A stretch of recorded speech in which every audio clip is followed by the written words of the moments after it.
Hər vaxtınız xeyir olsun. Bu dəfəki qonağımız tanınmış jurnalist, səyyah Azər Qəribdir. Bu gün biz onunla qeyri-formal təhsilin gücündən, səyahətin həyatımızdakı rolundan danışacağıq. Xoş gəlmisiniz Azər müəllim. Xoş gününüz olsun. Çox sağ olun dəvətə görə. Aktiv səyahətə həyatınızın hansı dönəmindən etibarən başladınız Azər müəllim? Lap uşaqlıqdan. Mənim valideynlərim də ölənizə rəhmət. Onlar da səyahət etməyi çox sevirdilər. Ona görə elə balaca yaşlarımda məni də aparırdılar özləri ilə. Yəni əməli gözümü açandan səyahətlərdəyəm. Səyahət sizdə hansı bacarıqları, hansı yeni baxış bucaqlarını formalaşdırdı? Daha çox dünyanı kəşf etmək istədim. Daha çox xarici dillərə meylim çoxaldı. Daha çox coğrafiyanı, tarixi öyrənməyə başladım. Yəni səyahət özündə bir məktəbdir, böyük bir məktəbdir və o məktəbdə uğurlu şagird olmaq üçün gərək çoxlu oxuyasan. Mən bugün sizlə qeyri-formal təhsil haqqında əsasən danışmaq istəyirdim, amma siz burada oxumağın gücünü də vurğuladınız. Bəs elə bir məsələ varmı ki, siz onu məktəbdə, yəni formal təhsil aldığınız dövrdə məktəbdə, universitetdə deyil, tanış olmamısınız o fikirlə, eşitməmisiniz, amma səyahətlər zamanı məhz yollarda o həqiqəti, o gerçəyi öyrənmisiniz. Elə bir məsələ varmı? Mən oxumaq yalnız təhsil demirəm, mən oxumaq, mütaliəni də deyirəm. Mütaliə, səyahət elədir ki, indi internet filan çıxıb, o vaxtlar yalnız kitab idi. Ona görə yola çıxanda həmişə vaxt çox olurdu və istər-istəməz insan, mən həmişə oxumağı sevmişəm, kitab oxumağı. Amma səyahətlər daha da çox stimul verdi, çünki zaman çox idi yolda, rizdə olanda. Hətta qısa səyahətin böyüyü balacası olmur mənim zənnimcə. Mən məsəl üçün evdən avtobus oturub məktəbə gedirdim, o da mənim üçün bir səyahət idi. Və o müddət ərzində də mən kitab oxuyurdum. Yəni bu səyahət eşqi, kitab eşqi ilə birləşərək bax belə bir Bugünkü Azər Qərib oldu yəqin ki. Yeni yerlər görəcəyəmsə, əgər səyahət eləyəcəmsə, kitab mənim üçün biraz qorxudur məni. Nələrsə qaçırtmaqdan qorxuram. Deyək ki, qatarda gedirsiniz. Siz kitab oxuyanda qatarın pəncərəsindən görə biləcəyiniz mənzərələri qaçırırsınız. Özünüzü nəyisə qaçırmış kimi hiss eləmirsiniz? Yox, qətiyyən. Yox. Əvvəla əsas oxuduğum məkan hava məkanı olur, təyyarədə. Orada sağa solda elə bir baxmalı bir şey də olmur. Amma qatar da, avtobusdur, onlar yox, mən belə hesab etmirəm ki, nəyisə itirmişəm. Bəs günümüzdəki gənclər səyahətə hansı yaşdan başlamalıdırlar? Siz deyirsiniz ki, valideynlərinizlə əsasən səyahət etmisiniz. Mən çox az payı hesab eləyərəm ki, hazırki gənclərin valideynləri onların səyahət etməyini dəstəkləyir. Var elə şey? Yoxdur. Rast gəlməmisiniz? Əksinə mənim zənnimcə istənilən valideyn istəyər ki, uşağı çox gəzsin, çox səyahət etsin, görsün. Mən belə düşünürəm. Siz mənə bunu dediniz, mən təəccübləndim. Yəni varmı belə valideynlər? Bəli, arxa səhnədə elə valideynlərimiz var. O valideynlər də bəlkə də bunu pis niyyətlə eləmirlər. Sadəcə məqsədləri övladlarını qorumaqdır. Gözümün qabağında olsun. Bəli, bax o düşüncə bizi çox geriyə atır, çox. Məsəl üçün mən indi düzdür dəyişikliklər var, amma bizim zamanlarda vardı. Yox, balam yanımda olsun, gözümün qabağında olsun, heç yerə getməsin. O qədər belə sınmış taleylər var ki, əl-xüsuslu xanımlarda gedib oxumaq istəyiblər xaricdə mi, yəni Sovet dövründə xaric deyəndə yox idi, Moskva idi, Leningrad idi və s. Yəni o valideynlərin o gözümün qabağında olsun istəyi mən bir valideyn kimi anlayıram. Amma məsəl üçün bir övlad kimi anlamıram. Mən istəyərdim, məsəl üçün mənim də arzum idi ki, mən gedim başqa yerdə oxuyub. Qismət olmadı. Yəni o yanaşma ilə mən razı deyiləm. Uşaqların inkişafını sındırır, həm arzularını sındırır qəlblərində, həm də ki bu oxumaq istəyi, inkişaf etmək istəyi, o iddia deyirlər də, mən idealı insanlardan xoşum gəlir. O iddiaları qırır kökündən, o yaxşı yanaşma deyil. Və siz valideyn olaraq dediniz ki, o hiss mənim içimdə var. O hissi necə üstəliyirsiniz? Mən onun haqqında daha çox düşünürəm, nəinki özüm haqqında. Mənim böyük oğlum 12-13 yaşı vardı, göndərdim, bir illik getdi Amerikada oxudu. Yəni ikisi də xaricdə təhsil alıb. Yəni o məndə indi bilmirəm, mən oğlan atasıyam. Bəlkə ola bilsin ki, qız olsaydı başqa cür düşünərdim. Onu deyə bilmərəm, amma yəni məndə heç vaxt olmayıb ki, qabağın kəsim yox, getmə oxuma. Getmə gözümdən gedərəm özümdən. Elə şey olmayıb. İndi mən o səhnə arxasına yönəltmək istəyirəm diqqətinizi. Elə gənclərimiz günümüzdə çoxdur. Nəinki gənclərimiz, yetişkinlərimiz də bu gün valideyn təsirinin altındadır, çox böyük faizlə. Biz gənclər olaraq, yetişkin insanlar olaraq səyahət imkanlarını özümüzmü yaratmalıyıq, yoxsa gələn səyahət imkanlarını mı dəyərləndirməliyik? Deyir-səndən hərəkət, məndən bərəkət. Biz gərək özümüz səyahət etmək istəyimizi necəsə bir üzə verək, hazırlaşaq, nə bilim, pul mu yığaq ya sənədləri mi yığaq. Yəni insanın içində o səyahət eşqi olmalıdır ilk öncə, sonra əvvəl istək olmalıdır, sonra imkanlar gəlir. Sizcə bu eşq sizin içinizdə var idi, yoxsa valideynlərinizin sayəsində formalaşdırıldı? Məncə səyahət eşqi hər bir insanın qəlbində var. Mənə görə. Çünki mən elə bir insan tanımıram ki, desin ki, yox, mən heç yerə getmək istəmirəm. Evdən bayıra çıxmaq istəmirəm, elə burada olum. Mən elə insanlarla rastlaşmamışam. Aktiv hərəkət sizi bu baxımdan yormur? Məsələn, təyyarəyə mindiniz, düşdünüz, çantanızı hazırladınız, boşaltdınız, təzədən yeni növbəti səyahətə hazırlaşırsınız. Niyə? O mənə əksinə yaşadır. Zövq verir. Fiziki olaraq yoruluram əlbəttə ki, həm də yaş da öz sözünü deyir. Amma mənəvi olaraq yox, qidalanıram. İndiyə qədər neçə ölkə, baxmışdım sonuncu müsahibənizdə 103 ölkə 103, demişdiniz. Evet. Artım var? Yox, hələ ki yoxdur artım. Artım üçün gərək uzaq yerlərə gedim. Odur ki, biraz həm biletlər çox bahadır uzaq məsafələrə. O hansı ölkədir ki, siz ora dəfələrlə gedirsiniz və bunu İtaliya. sırf özünüz seçirsiniz? İtaliya. Nə üçün? Oxşarlıq çoxdur. Həm də bizə yaxındır, mental olaraq bizə yaxındılar, bizi kimi coşqundular, bizi kimi dostluqda da mərddirlər, düşmənçilikdə də mərddirlər, emosionaldılar, yeyib içəndilər, deyib güləndilər. Yəni çox da oxşarlıq çoxdur. Belə qayda qanuna bizi kimi yuxarıdan aşağı baxırlar. Yəni belə oxşarlığımız çoxdur. Azər müəllim, səyahətlərə tək getməliyik, yoxsa cüt? O insanın öz fərdi seçimidir. Mən məsəl üçün tək gedəndə darıxmıram. Çox vaxt tək oluram, qətiyyən darıxmıram. Ümumiyyətlə o darıxmaq hissi yoxdur məndə. O bəs qorxu hissi necə? Yeni məkanlar, yeni insanlar müəyyən məndə sizdə qorxu yaratmır? Bu təhlükə deyəndə ki, bir qayda olaraq bir qayda var ki, təhlükəli rayona getmə.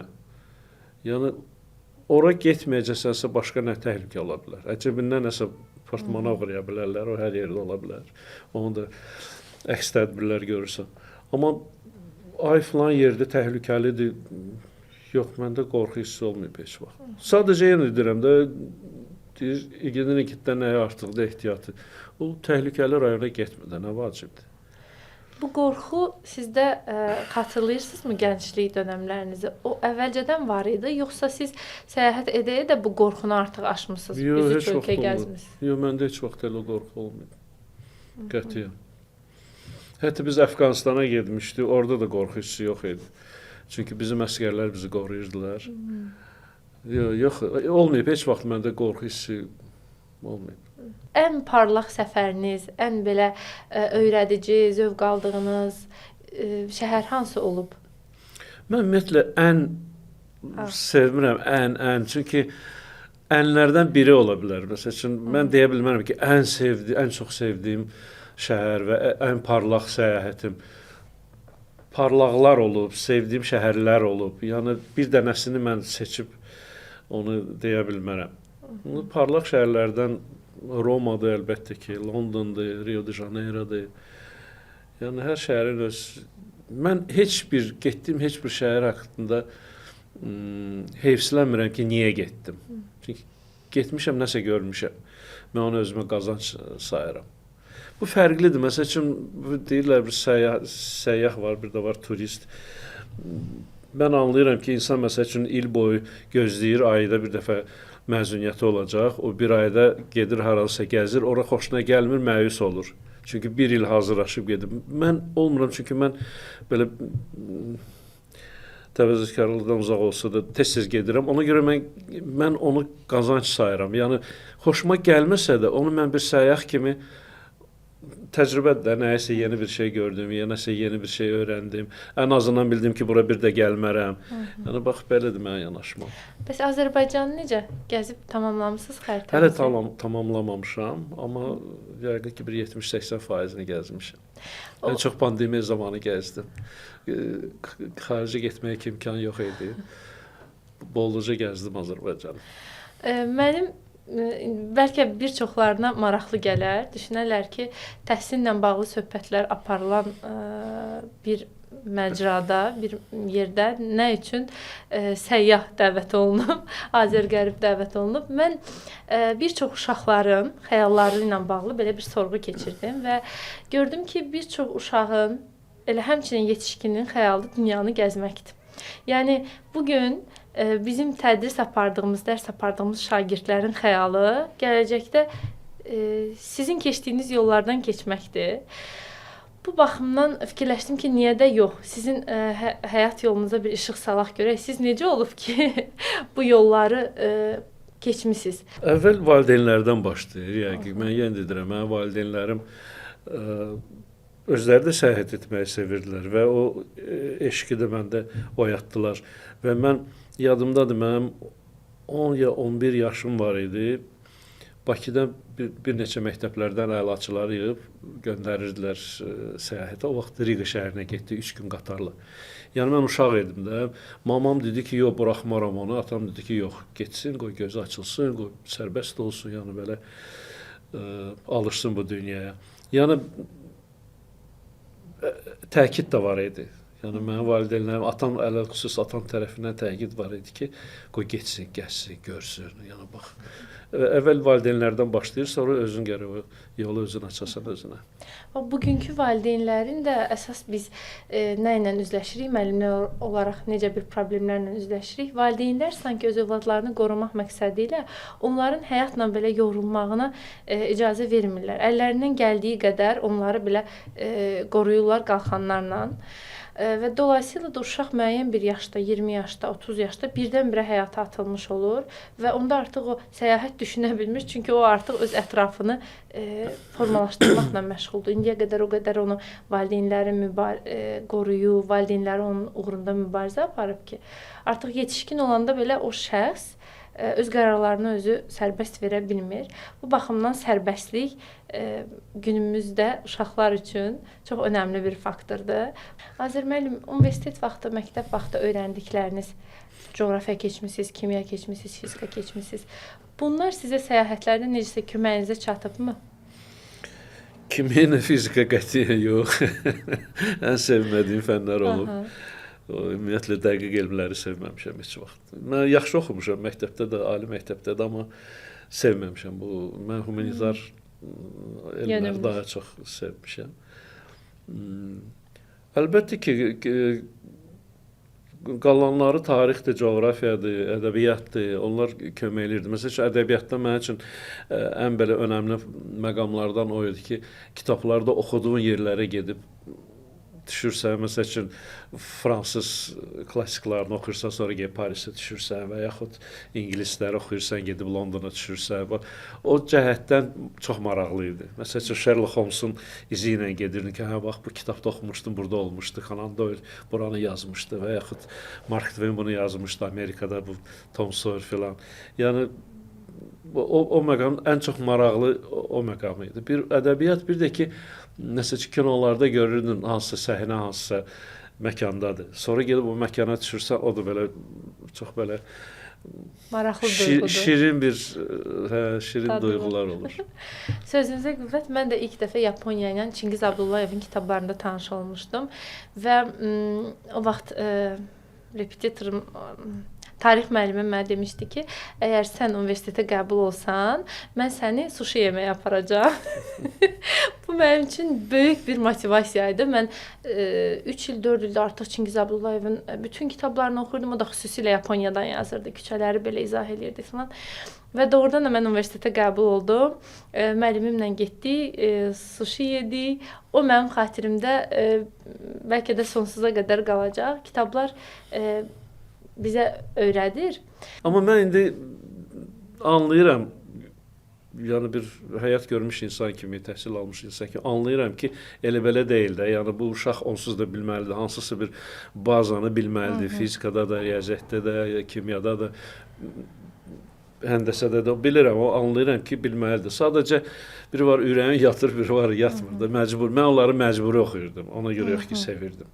Amma tarix də, ədəbiyyat da onları sevə-sevə oxuyurdum. Azər müəllim, bizim insanlarımız mənim gördüyüm qədərlik iki qrupa ayrılır. Bəziləri anı yaşayırlar və düşünürlər ki, zamanında gəzsinlər, pulları yetdiyi qədər, gücləri çatdığı qədər gəzsinlər, dolaşsınlar. Bəzi insanlarımız da düşünür ki, yetişkinlərdən söhbət açıram. Bəziləri də düşünür ki, qoy pulumuzu yığaq, müəyyən bir yaş həddinə çataq, onu yerbəyər eləyək, uşaqları yerbəyər eləyək, sonra gedib gəzərik. Hansı yanaşma sizin üçün daha doğrudur? Nə var, bugün var. O demək deyil ki, sən fatalist olmalısan. Nəyin var, xərcdə sabah qal, ac yalavac. Yox, amma ay mən yığım ki, sabah eləyəcəm. Bəlkə heç sabah gəlmədi. Yəni o qədər. Əli xüsusda pandemiya dövrü göstərdi ki, sabaha etibar yoxdur.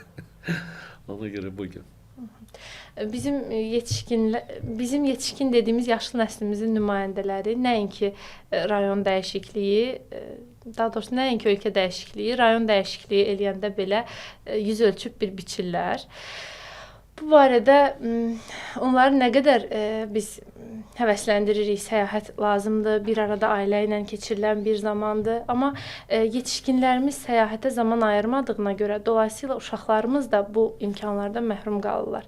Siz dediniz ki, uşaqlıqda mən başlamışam səyahət eləməyə, amma günümüz valideynləri çox az səyahət edirlər və mən bunu onlara sual verəndə ki, niyə? Onlar deyir ki, həyat qayğıları, maddi gücümüz çatmır bunu eləməyə. Elə bir an olurmu ki, orada 100% maddi gücümüz çatır? Yəni, yoxsa hər zaman müəyyən əksikliklər olur, biz onlarla yola davam eləməliyik?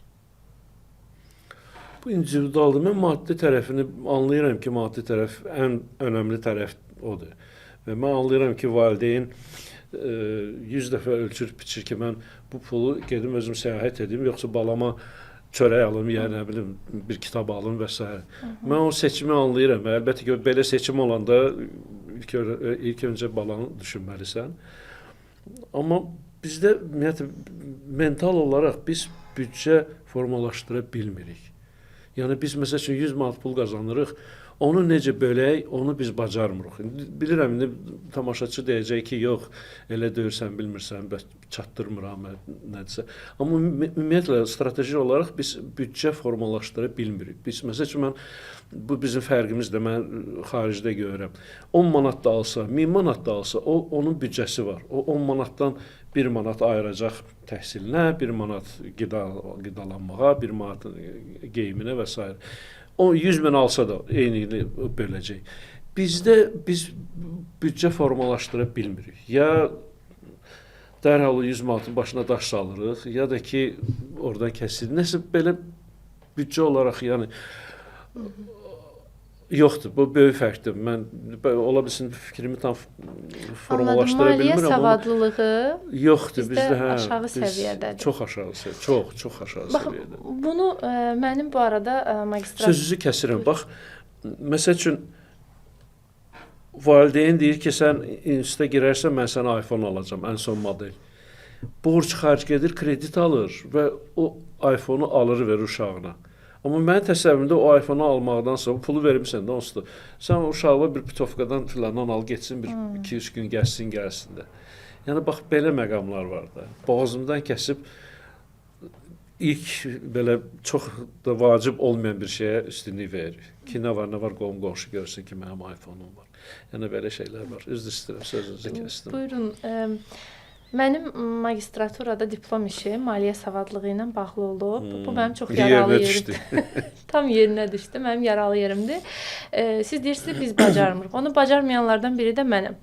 Amma mən... Biri də mənəm. Niyə bacarmadığım sualını verdim. Axı, necə olur ki, mən niyə bunu bacarmıram və araşdırmalar, çox oxumaların nəticəsində və tədqiqatlar apardım. Harca 300 şagirdlə tədqiqat apardım və bu qənaətə gəldim ki, bu öyrənilə bilən bir bacarıqdır və bunun öyrənilmə yaşı da kiçik yaşlardan etibarən başlayır. Xüsusilə də ibtidai yaş dönəmindən etibarən başlayır. Məsələn, sizə valideynləriniz yadınıza gəlir, xərcliyi necə verirdi? Gündəlik var idi, gündə 20 qəpik var idi, sonra qalxdı, gündə 30 qəpik oldu, sonra oldu 40 qəpik. Yəni belə də ali məktəbdə gündə məsələn 2 manat, 3 manat idi. Amma gündəlik idi də. Gündəlik idi. Araşdırmalar göstərir ki, sizdə maliyyə savadlılığının formalaşması üçün siz xərclərinizi həftəlik və yaxud da ki, aylıq almalısınız. Siz o büdcə sizin əlinizə verilir və siz onu müəyyən günlərə, həftələrə böləndə artıq sizdə bu bacarıqlar formalaşır. Və siz səhv eləyirsiniz, ola bilər məsələn bir dəfə pulunuz çatmır, atavız anavız yanındadır, kömək eləyir, 2 dəfə çatmır, amma axır əvvəl bunu öyrənirsiniz. Bizdə bu gündəlik xərcliklər maliyyə savadlılığımızı birbaşa aşağı salır. Yeri gəlmişkən mən istədim bunu. Tamamilə doğru. Amma bir belə məqam da var. Məsəl üçün aylıq veriləndə uşaqdır da, ya uşaq ya böyük. Məsəl üçün aylıq aldın 100 manat. O 100 manatı gündə versəydilər sən başqa cür yaşayardın. Amma 100 manat ki birdən sənin əlinə düşür, sən onu xərcləyirsən, sonra qalırsan pulsuz, yenə qaçırsan ki valideyndən pul istəyim. O da ürəyi yumşaq, o yenə verir. O da savadlığı pozur da. Yəni bu bacarığı aşağı salır, amma burada valideynlərin davranışları çox önəmlidir. Olacaq qəddar, verməyəcək, olacaq qəddar. Ən azından ilk o 1 ay o qəddar olur, amma növbəti ayda o büdcə idarə etmə bacarığı formalaşır, bizim kimi olmurlar. Öz büdcələrini formalaşdıra bilirlər. Ümumiyyətlə deyirlər ki, sərt valideyn uşaqları daha uğurlu olur həyatda, nəinki cici-bici belə orada oturma, buradan külək gələr, orada ala bu pulu. Yəni belə yumşaq valideynlərin uşaqları deyir daha ərkəyin və uğursuz olurlar. Siz özünüzü necə valideyn hesab edirsiniz? Mən sərt olmuşam. Bəs övladlarınız? Bu gün də sərtəm. Nəvələrimə qarşı, övladlarıma qarşı sərt olmuşam. Nəvələrimizlə artıq sərt olmalıdır onların valideynləri. Hə, özləri bilər. Amma bunun da elmi əsası ondan irəli gəlir ki, müəllim, biz valideynlərimizlə əslində o sərt valideyn, qəddar valideyn də deyil.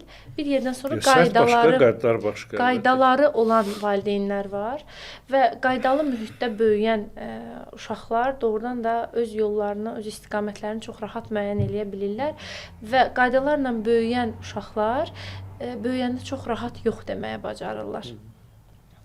Yeri gəlmişkən. O bəlalı, bax mənim üçün çox belə bəlalı mövzudur. Biz Azərbaycanda yox deyə bilmirik. İstir biznesdə, istir ailədə, istir dostluqda yox deyə bilmirik də.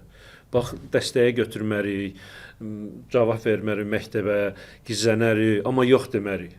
Bu çox belə çox mənfi cəhətimizdir, çox. Siz indi dünya görmüş birisiniz. Bu digər ölkələrdə necədir? Hansı ölkə varmı ki, orada bizim qədər bu xətir, hörmət üstündür? Onlar da yox deməkdə çətinlik çəkirlər. Onlar indi xaric deyəndə başqa müxtəlif xaric var da. Biri var Avropa xaric, biri var Afrika xaric. Avropada, Amerikada yox deməyi bacarırlar. Yox deməyi sevirlər və bunu bir bacarıq kimi qəbul etmirlər. Onu norma kimi qəbul edirlər ki, bu normadır da. Yəni əgər yoxdursa qoy yox bəri başdan yox deyim də buna. Əfsuslar bizdə yoxdur, o cəhət yoxdur. Ümumiyyətlə mən bizim yaxşı cəhətlərimizlə o Qərbin yaxşı cəhətlərini birləşdirib bir sintez eləyən olsaydı, o yəqin ki Nobel mükafatı alardı, amma əfsuslar yoxdur. Ya bunun da pis cəhətləri çoxdur, bunun da pis cəhətləri çoxdur. Qurtula bilmirik bəzi mənfi cəhətlərimizdən. Qızıl ortanı tapmaq böyük problemdir. Bir də mən bu yaxınlarda bir ifadəyə rast gəldim. Deyir ki, sən başqasına yox demədikcə özünə yox deyirsən. Başqasına hər dediyin hə, özünə əslində yox deməkdir. Bu baxımdan biz nə qədər ki özümüzü yox, qarşımızdakını önəmsəyirik, onda bir o qədər özümüzün də dəyərini aşağı salırıq. Mən hər zaman ən maraqlı gələn sual vermək istəyirəm sizə. İqlim insanların xarakterində doğrudan da dəyişikliyə səbəb olurmu? 100%. 100%. Ona görə də şimalda yaşayan insanlar daha soyuq olurlar, daha az gülürlər, gülümsəyirlər. Cənubda yaşayanlar isə elə Yəni orada acılıq olsun deyə kef olsun. isti sevənlər. Bəs orada o orta yoxdur. Mən məsələn o məsələni elə düşünürdüm, amma fikirləşirəm ki, bəs şimalda yaşayan insanların səmimisi necə olur onda? Əgər o çox səmimidirsə, bu səmimilik nədən irəli gəlir?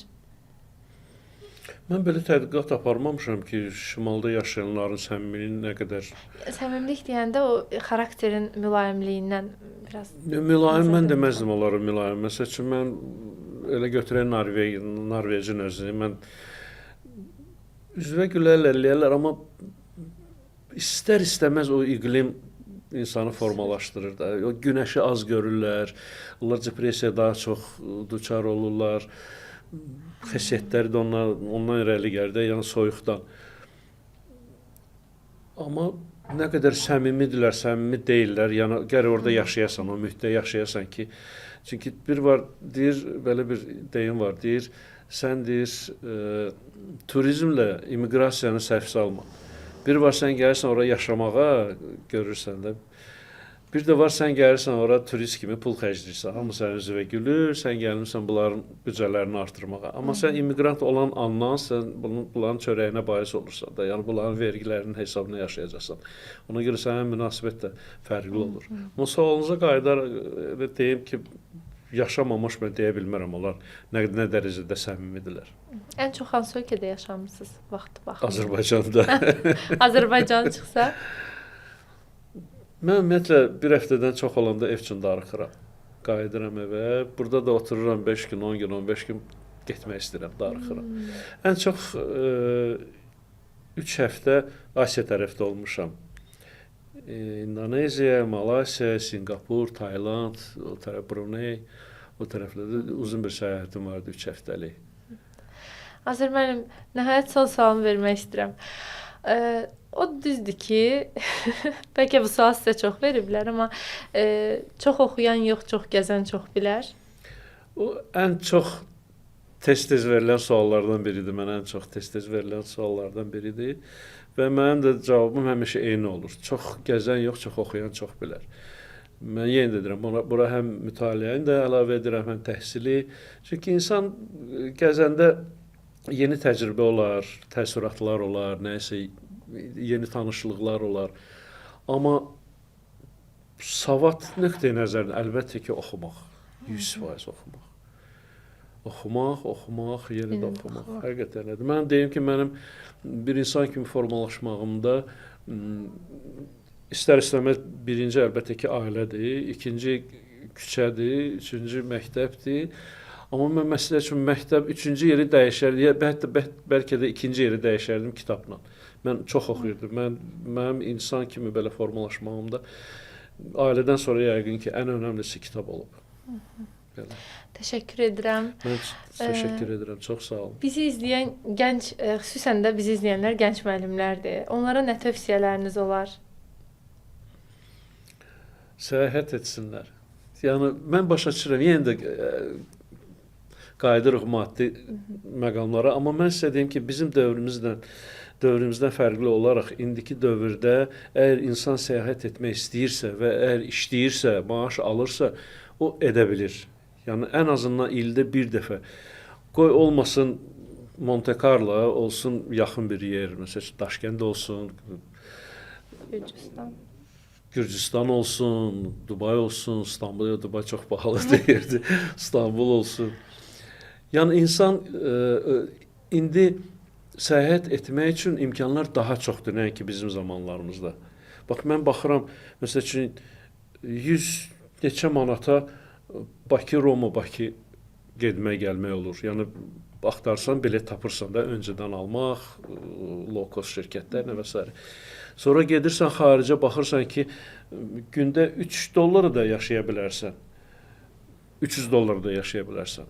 Amma $3 varsa o demək deyir ki, sən acından qırılacaqsan. Və yaxud sən $10 gecə qalarsan, küçədə qalmasan. Yəni, imkanlar var. Ona görə deyirəm ki, səyahət etmə imkanları indi daha çoxdur.